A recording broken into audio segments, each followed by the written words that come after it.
So, what if I told you that getting a $50,000 tax bill from the IRS might actually be, easier to resolve than canceling your gym membership? Right, yeah. I mean, it sounds completely absurd when you put it like that. It really does. Yeah. Especially if you are the one actually holding that official government envelope right now, Oh, right? absolutely. It's a terrifying moment. Yeah. Like maybe cash has just been really tight for your Houston-based small business, or maybe a side hustle caught you off guard with unexpected revenue. Or honestly, maybe a major life event happened and, taxes just got pushed way down the priority list. Which happens all the time, yeah. Right. And now you're staring at this massive balance that you cannot possibly write a single check for. And I mean, the panic is really setting in. It's an incredibly isolating moment. People, they look at that piece of paper and immediately envision the absolute worst case scenario. Yeah, like losing their house. Exactly. They think their home is going to be seized, their business is going to be shuttered, and, their financial life is effectively over. The IRS is often perceived as this uh, unstoppable, faceless machine that just holds all the leverage and dictates all the terms. Which is exactly why we are doing this deep dive today. We want to sit down at the kitchen table with you, cut completely through that initial panic, and walk through exactly how IRS payment plans actually work in the real world. Right, getting into the actual mechanics. Yeah, and we're basing our entire discussion today on a really brilliantly clear, plain English walkthrough by Philip Zagatti. He's a tax attorney, a CPA, and the founder of North Star Law Firm in Houston, Texas. And we should definitely set expectations right up front here. The insights we're discussing today, they aren't written for other tax practitioners. Right, no legal jargon. Exactly. And they certainly aren't for law students. This is custom tailored for you. The smart, capable taxpayer, business owner, or self-employed professional who just needs to understand the machinery of the IRS system. Make a plan instead of a panic move. Yeah. The entire goal is to equip you with the mechanics of how this works so you can make a thoughtful, strategic decision instead of a panicked one. So, let's start with the biggest misconception right out of the gate. I always assumed that if the IRS let you pay over time, it was basically them doing you a huge favor. Like they're showing mercy or something. Yeah, exactly. Yeah. But reading through Philip Zagatti's materials, that's not actually true, is it? Not at all. And, this is where the anxiety really starts to drop once people understand the system. The IRS doesn't offer payment plans out of the goodness of their heart. Really? Yeah. By law, if you request an installment agreement and you meet the basic statutory requirements, the IRS is actually obligated to consider it. Wow. Okay, let's unpack this. Right, yeah. Because that immediately changes the power dynamic, right? Mhm. If it's a structured process, what does the easiest version of that look like? Say I'm an individual taxpayer or a sole proprietor, and I owe the money. Okay. Is there a clear line where things are relatively simple versus where things get incredibly complicated? Oh, there is a very clear dividing line, and it sits exactly at $50,000. Okay, 50,000. Right. If your total combined balance, and we need to be really clear that this includes the original tax, plus the accumulated penalties, plus the interest. Ah, right, the grand total. Exactly. If that grand total is $50,000 or less, you fall into what is essentially the default path. In most cases, you can secure a 6-year payment plan with, well, virtually no questions asked. Wait, no questions asked. Yeah. The IRS is known for auditing everything. What does that actually mean mechanically? Mechanically, it means you bypass the financial colonoscopy. The financial colonoscopy. I like that. Yeah, I mean, you don't have to send them your bank statements, you don't have to provide your pay stubs, and you don't have to submit this giant itemized list of your personal assets or your monthly bills. Oh, wow. That is way easier than I thought. The system is highly automated. You basically just agree to a monthly payment amount that ensures the entire balance will be paid off within 72 months. 6 years. Right, as long as you make that payment, and as long as you file your future returns on time, they process the agreement and leave you alone. So for 80% of people, dealing with the IRS is basically like setting up a streaming subscription. Set your monthly payment and forget it. What's fascinating here is It does act like a subscription, but you shouldn't just drag it out for the full 6 years if you can afford to pay it faster. Oh, because of the math. Exactly. The math will definitely come back to bite you. We'll get into the interest later, but yeah, it's easy to set up. You can log in, authenticate your identity, click through the portal, set your monthly draft, and get approval in real time. 20 minutes tops. Yeah, roughly 20 minutes. The vast majority of taxpayers who owe money fall into this specific tier and resolve it this exact way. But I mean, why would the IRS make it that easy? It feels completely counterintuitive to how we think about government collections. It just comes down to basic administrative efficiency. I mean, the IRS simply does not have the manpower to assign a revenue officer to interrogate the personal finances of every single person who owes them $10,000 or $20,000. That makes sense. They'd go broke trying to collect. Exactly. By making the under 50,000 path frictionless, they guarantee a steady stream of revenue without spending millions of dollars on administrative overhead. It's just a pragmatic business decision for them. Okay, so that makes perfect sense. But let's follow the causality here. If the $50,000 mark is the threshold for the easy path, what happens when a business has a terrible year and suddenly owes, say, $80,000? Right. Or what if an individual sells a property, totally messes up the capital gains tax, and owes $150,000? Well, that is exactly when the friction returns. Between $50,000 and $100,000, the IRS might still allow you to avoid a deep financial dive, but the terms tighten up significantly. Like how so? They usually want the debt paid off much faster, which forces your required monthly payment much, much higher. But the real structural shift happens when you cross the $100,000 mark. Or when you simply can't afford the monthly payment on those smaller balances, right? Exactly. And this is what the documentation calls full financial disclosure. Okay, here's where it gets really interesting. Because when you enter full financial disclosure, that automated streaming service system is just gone, right? Oh, totally gone. You have to fill out a massive, highly detailed financial packet. I mean, you must list every single bank account, every investment, every vehicle, every piece of real estate, and literally every single monthly expense you have. And you have to prove it all, I'm assuming. Oh, yeah. Hard documentation, mortgage statements, utility bills, the works. Okay, so this brings up what I found to be the single most shocking part of this entire system. The surprise most people are just not ready for. Let's talk about the expense side of that disclosure. Let's do it. Because if I fill out this massive form and show the IRS that my family genuinely spends $2,000 a month on groceries, I would assume they factor that $2,000 into my living expenses, right? And that, right there, is the exact logical assumption that gets taxpayers into massive trouble. Really? Yeah. The IRS does not actually care what you genuinely spend at the grocery store. They don't care what your actual credit card statement says. To figure out what you can afford to pay them, they use standardized national expense tables. Wait, based on what? Based on your zip code and your household size. Okay, stop right there, because this is wild. Why would they use a standardized table instead of my actual receipts? Again, it goes back to mechanics and policy. First, practically, they don't want their agents wasting hours debating whether your specific brand of orange juice is a necessity, right? Yeah, I guess. Second, and more importantly, it's a policy choice to prevent abuse. If someone owes the government $200,000, the IRS doesn't want that person claiming their $2,000 a month country club membership or, their luxury car lease is a necessary living expense that prevents them from paying their tax bill. Okay, I see that. So they created a rigid average. But that rigid average can completely destroy a normal family. Like Philip Zagatti sees this constantly in North Star Law Firm. It's like a reverse diet plan. A reverse diet plan? Yeah, it's like a nutritionist ignoring what you actually ate, checking a chart of what you should eat, and taxing you on the imaginary calories. Let's say I live in Houston with a family of 4. My actual grocery and supply bill is $2,500 a month. Okay. But the IRS looks up my zip code in their table, and the table says a family of 4 should only be spending $800 a month. Right, and in that scenario, there is a $1,700 gap between your reality and their algorithm. Exactly.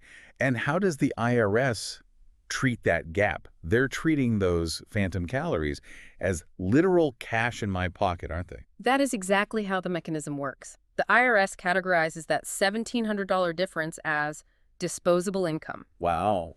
Yeah, they look at your finances and say, according to our tables, you are overspending on food by $1,700. Therefore, you have an extra $1,700 a month that you should be sending to us to clear your tax debt. But I don't have that money. If I spent it feeding my kids, it's gone.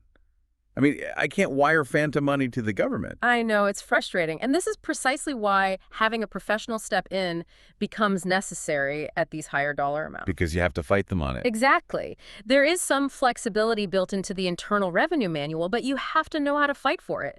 If you have out-of-pocket medical expenses or court-ordered child support or specific situational costs, those can be carved out. But you have to prove it. Right. The IRS's default starting position is always that rigid national table. Moving them off that table requires a formal, evidence-based negotiation.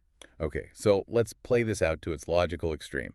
We logically move from these strict expense tables to a natural question. Let's say I go through the full financial disclosure. We fight over the expense tables. And when all the dust settles, my allowable disposable income is genuinely tiny. Okay. Like I owe $150,000, but the IRS's own math proves I genuinely only have $100 a month left over. $100 a month will never pay off that kind of debt. So what happens? Well, understanding what happens requires looking at the foundational rules of IRS collections. The IRS operates on what is called a 10-year collection clock. A 10-year clock. Yeah.